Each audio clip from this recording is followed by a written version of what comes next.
Keran jembatan dudukan yang terletak di desa Singaraja Indramayu memang bukan isapan jempol belaka. Karena aura mistisnya dirasakan langsung oleh masyarakat sekitar. Saya pun dibuat terperangah oleh cerita Pak Maksum selaku saksi hidup. Terus kita tahun berapa, Pak? Tahun 79. Menurut penuturannya, sekitar tahun 1979, saat berusia 18 tahun, ketika sedang menyabit rumput, ia seperti tersedot kekuatan gaib dan mengalami mati suri.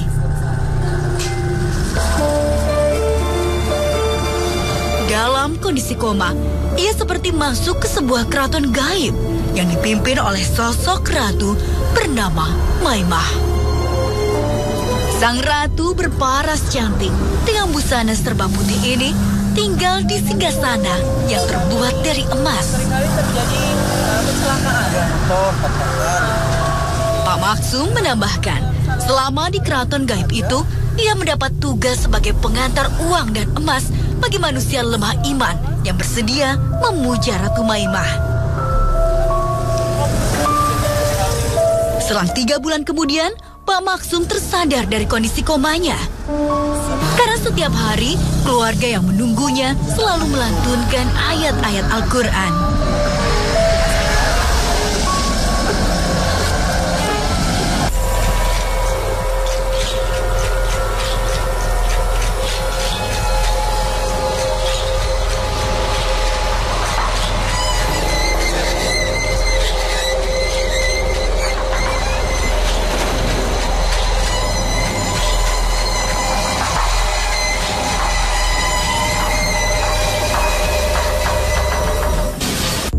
Tertarik ingin menguak misteri lokasi yang satu ini, kami siapkan beberapa mediator. Tak harus menanti waktu panjang, mediator bertubuh ramping ini langsung tak sadarkan diri. Nggak mau menjawab salam kami. Iya. Lalu, Anda bisa menyebutkan nama Anda siapa? Oke, Anda ini sebenarnya siapa? Apa hubungannya dengan tempat ini? Tidak mungkin. Dulunya Anda sebagai apa? Kita biasa manusia pada karyanya. Konon katanya Anda dipercaya mampu memberikan kekayaan dan segala harapan bagi orang-orang yang meminta sama Anda. Benar ya sih? Iya. Kalau Anda orang biasa, kenapa Anda bisa mengabulkan segala permintaan mereka? Anda mempunyai ilmu gitu? Atau Anda memang sakti? Tidak mungkin Larati. Larati pribadi. Oh, Larati kita mau beli duit mau. Terus? Maksudnya? Bisa ngabisinkan aja. Palingan orang nggak punya sakit hati. Sakit hati karena apa? Terus setelah sakit hati, apa yang Anda perbuat setelah itu? Kita bunuh diri. Kalau lokasi Anda bunuh diri itu di mana? Di sini. Berarti ini semua kawasan Anda semua. Saat Anda sebelum menghabiskan nyawa Anda, maksudnya sebelum Anda akhirnya memilih bunuh diri, Anda mempunyai keluarga? Nggak ada. Apa yang Anda lakukan setelah Anda akhirnya membuat perjanjian kepada Sang Dewi Lanjar itu? Ya kan, fungsi besok dia marah. Perjanjiannya bagaimana? Misalnya orang yang mau kaya atau mereka mengharap jabatan, komunikasinya dengan Anda dan Dewi Lanjar itu bagaimana caranya? Setapan bisa tekan mimpi. Terus? Suwe konon, suwe apa ya? Terus setelah seminggu terkabul tuh segala permintaannya. Tapi ada perjanjian. Apa yang harus mereka berikan sama Anda? Buang mana nyawa ibu? Kalau pengikuti kita mikir. Oke, mintanya berarti nyawa. Kalau misalnya tidak dikasih nyawa orang, Ya, nggak mau. enak tuh. Nah terus pernah nabung kamu mati suri jare ya. Terus kita sampai numpuk kan sih. Nah itu kok bisa? Itu dipilih sama Anda. Apa karena dia kayak salah tapi ben. Ini kurang ajar. Suruh nih di kawasan keraton kita. Oh, berarti ini ada kerajaan Anda. Terus apa yang dia lakukan sehingga akhirnya sukmanya Anda tahan hingga mati suri gitu? Apa yang dilakukan memangnya? Tahanan kita menjarah itu anak jadi mati tapi lepas itu di tahanan kita. Masing-masing mati suruh tahanan itu. Bisa ketolong namun buat dia bisa tembus. Katolik itu. Oke, berarti harus ada orang yang sakti, orang yang mampu bisa Beli salah apa, Bang? menembus ya. Ya salah, wong udah mintaman jadi ada tiga. Ya kan berimur, ya kan berimur. Tapi kan mereka tidak lihat kalau di situ ada kawasan Anda, ada kerajaan Anda, ada sebangsa Anda. Terus saat Anda Yang juru ya apa anak panganan, tak priben, tak on apa bayang. Ya kan, pribadi harga nirira. Ini alami kita. Jari informasi tahanannya pada anak penjaga nggak senjata pun benar, Bang. Aki prajurit itu panglima. berapa banyak? Pirang-pirang seperti itu nah. Laki-laki atau perempuan biasanya yang Aki. menduduki kerajaan Anda? Laki-laki perempuan? Nah, terus kan ngatur-ngatur akan duit. Nah, duit kang masih tuh duit kang priben. Kalau duit tanggung ngirim nih dulu mas. Belum pelabuhan rapi sini kan. Maksudnya gimana itu caranya? Ada orang yang meminta, lalu diantar sama orang-orang dari kerajaan Anda. Apa aja yang dikasih? Tergantung jalan manusia, anak loro, duit apa mas? Lalu bagaimana kalau wujud dari kerajaan Anda? Bentuknya gimana tuh? Ada baik kayak bangsa manusia. Sama aja. Tapi bangunannya terbuat dari apa kalau kerajaan jin itu? Apa sih mas kamu? Kamu ditahan terus bisa urip mana sih priben apa? Karena keluhan itu pintar. Manusia yang bisa lebih Katolik kita. Sekarang adanya di mana kalau kerajaan itu? Mas, Luas berarti ya? Tapi tiba-tiba ia sukar ditenangkan. Dia berusaha mengajak Kang Ujang ikut dengannya untuk tinggal di kerajaannya. Mong beli bahan bukti-bukti. Ini sudah tempatnya ngono.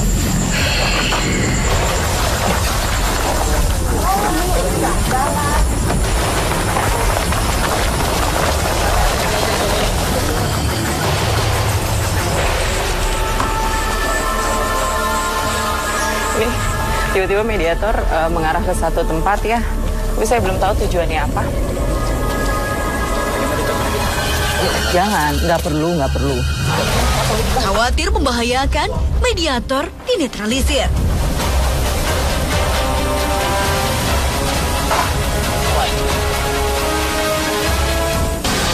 Namun, saya masih penasaran untuk mengungkap lebih jauh kisah misteri di tempat ini. Ya, tak butuh waktu lama, tiba-tiba seorang penonton sudah kehilangan kesadaran. Saya tertarik ingin mengetahuinya, makhluk apa yang merasuki tubuh dia. Assalamualaikum. Assalamualaikum. Sesaat lagi, jangan kemana-mana. Tetap di Dua Dunia. Konon, wilayah keraton gaib meliputi sekitar jembatan dan seringkali terjadi gangguan dan kejadian aneh.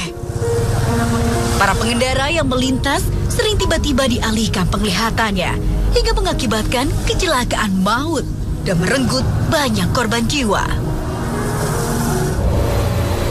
Benarkah semua rentetan kejadian ganjil yang terjadi karena ulah usil dari para penghuni keraton gaib?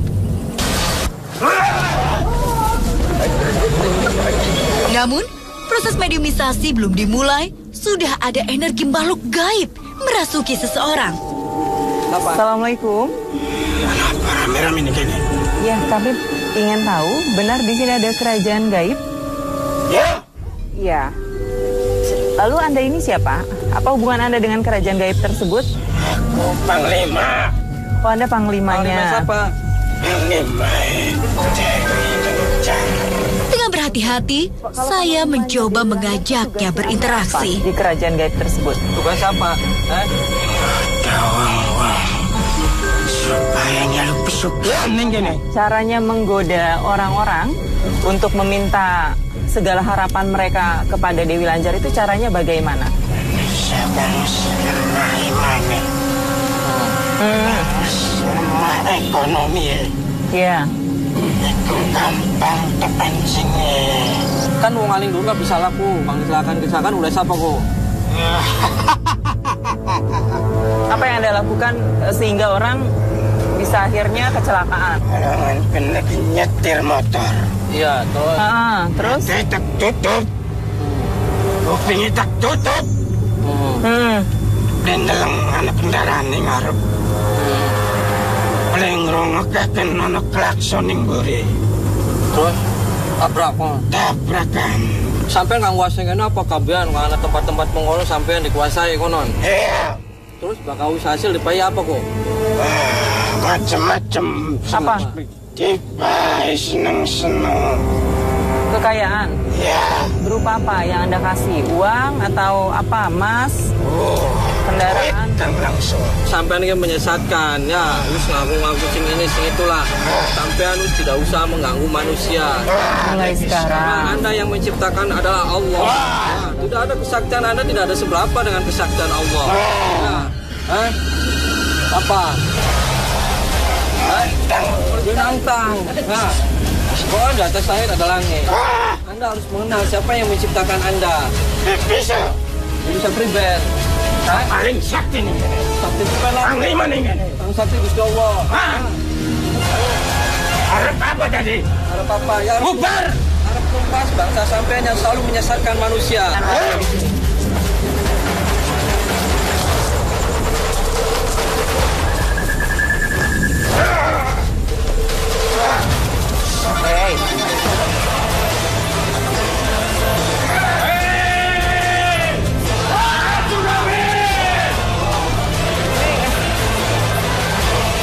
Ini tiba-tiba banyak sekali orang-orang yang kerasukan ya. Satu mediator ini yang belum sadar memanggil teman-temannya untuk menyerang Kang Ujang.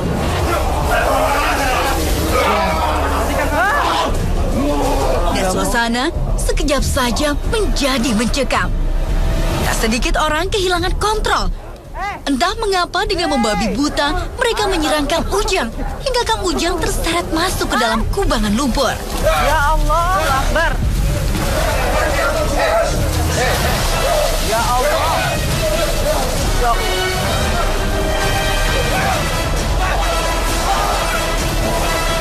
Ya Allah, Akbar.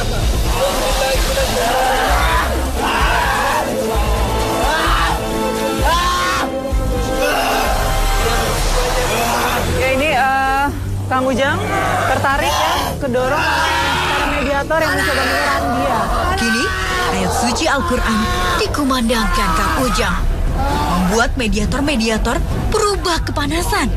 Mereka terus berteriak. Mundur dong. Dengan cekatan, mereka disadarkan satu persatu.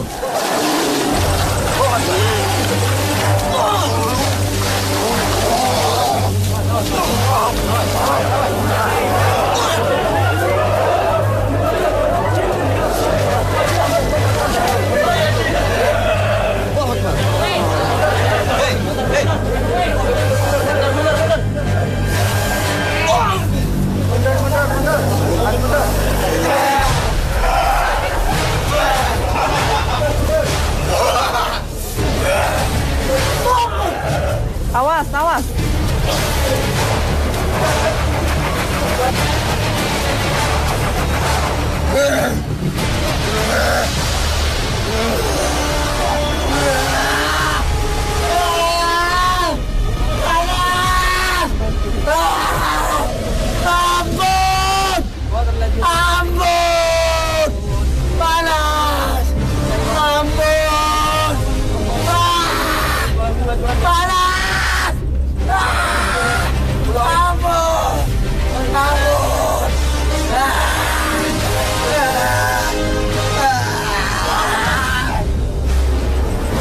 Keren.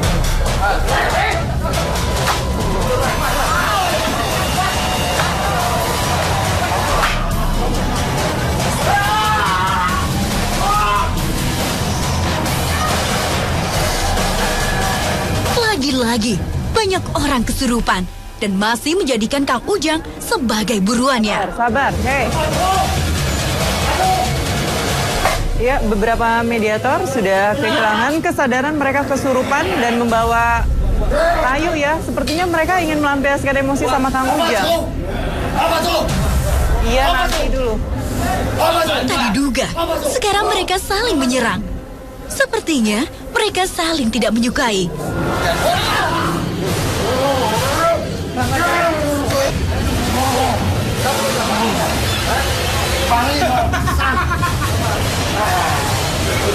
Anda ini siapa? Anda panglima di sini. Panglima Hafazko. Hafazko? Yang berpakaian putih. Saya nggak terima. Nggak terima kenapa? Makhluk manusia tak Anda sesatkan.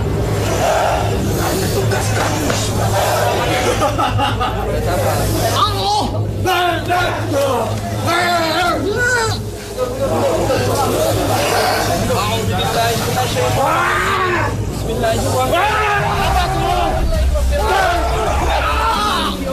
Kembali, Kang Ujang berdoa, memohon pertolongan kepada Yang Maha Kuasa.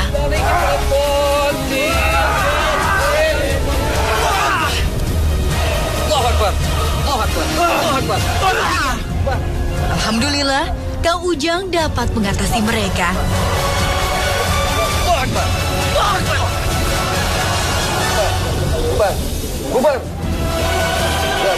Sekarang saatnya mediator siuman.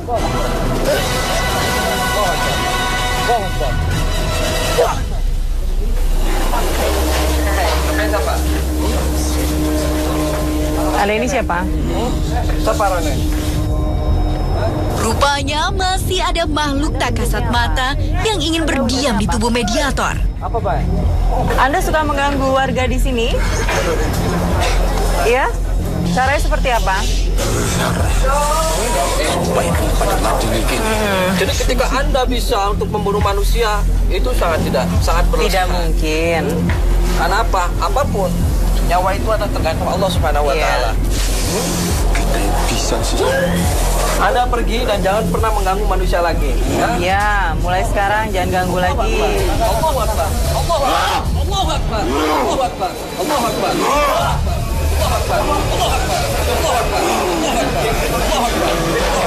Setelah cukup menyampaikan informasi, mediator kembali sadar.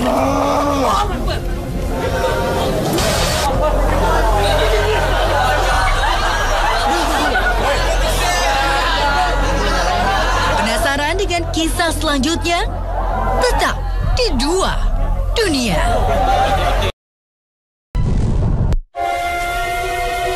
Banyak warga menceritakan saat melintasi jembatan tersebut sering melihat perwujudan makhluk lain.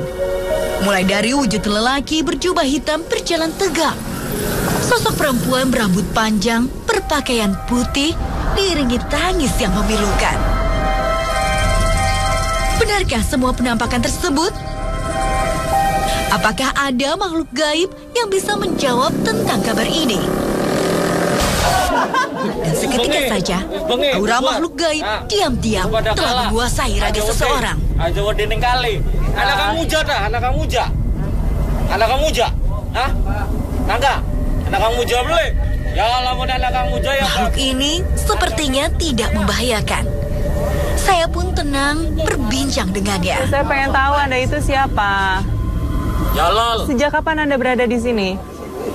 Lamun kula sih ning di bae, beli ning kene bae. Pokoknya anak tempat kang beli bener ya pasti teka. Oh iya, bisa tahu. Sekira segede eka jagat teh pulo Mas. Tak juk-juk barani mana. Tapi ya angel ada teh menungsa. Iya. Uripe masih kurang bae. Beli pernah ngerasa cukup. Iya. Langka sih menungsa kan ngerasa, wis cukup liren mandek. Langka. Terus anak pesan apa? Nanti dulu, biarin dia ngomong.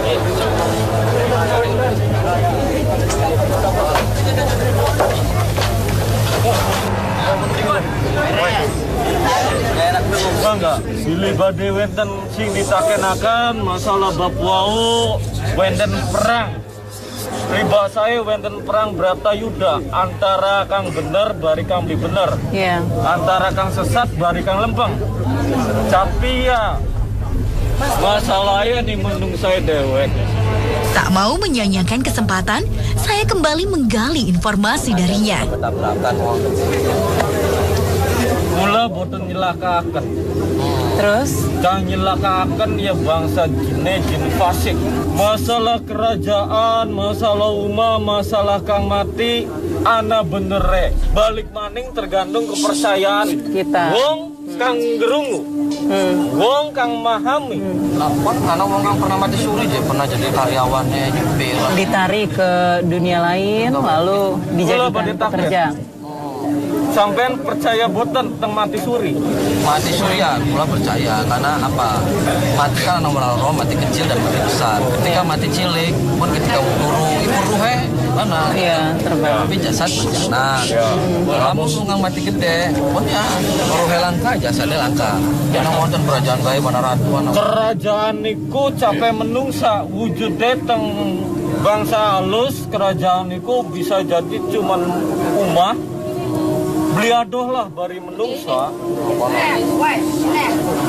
Anak wong kang melarat, anak kang wong sugih.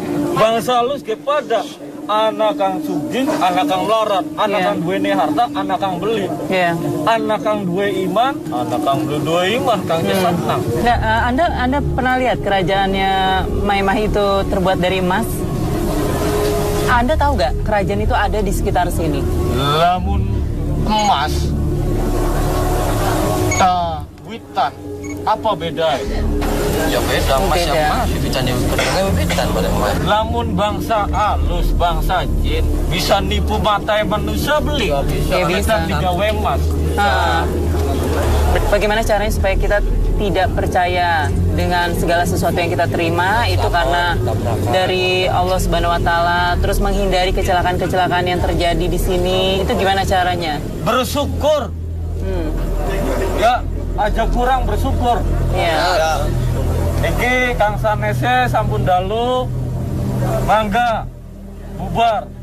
Nggih, wangsul teng griyae. Kula ge badhe wangsul malih badhe nerusaken perjalanan mereka.